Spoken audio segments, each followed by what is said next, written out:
வணக்கம் பிரான்ஸ்.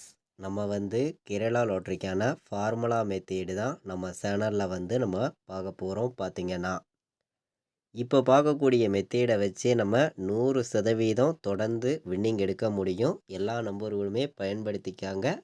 உங்களுடைய கெஸ்ஸிங்லையும் நம்ம கொடுக்கக்கூடிய மெத்தேடும் யூஸ்ஃபுல்லாக இருந்தால் பயன்படுத்துங்க. இல்லாட்டி இதை ஒரு கெஸ்ஸிங்காக எடுத்துக்காங்க அப்படின்னு சொல்லி தான் இந்த ஒரு மெத்தேடு நம்ம எடுத்திருக்கோம். நம்ம சேனலை வாட்ச் பண்ணியிருக்கக்கூடிய நம்பர்கள் நம்ம வீடியோவுக்கு ஒரு லைக் பண்ணி விடுங்க. உங்கள் நம்பர்களுக்கும் இந்த வீடியோவை ஷேர் பண்ணிடுங்க. சப்ஸ்கிரைப் பண்ணாமல் பார்த்தீங்கன்னா சப்ஸ்கிரைப் பண்ணி வைங்க. ஆல் போர்டு விளையாடுற நம்பர்களுக்கு 100% தொடர்ந்து வின்னிங் நம்பரு எப்படி எடுக்கிறதுங்கிறத தான் நம்ம இப்போ பார்க்க போகிறோம். பார்த்தீங்கன்னா அதாவது கூகுளில் போயிட்டு ஜாக்பாட் ரிசல்ட் அப்படின்னு அடிச்சிங்கன்னா ஃபஸ்ட்டு வரக்கூடிய வெப்சைட், அந்த வெப்சைடுக்குள்ளே போனீங்கன்னா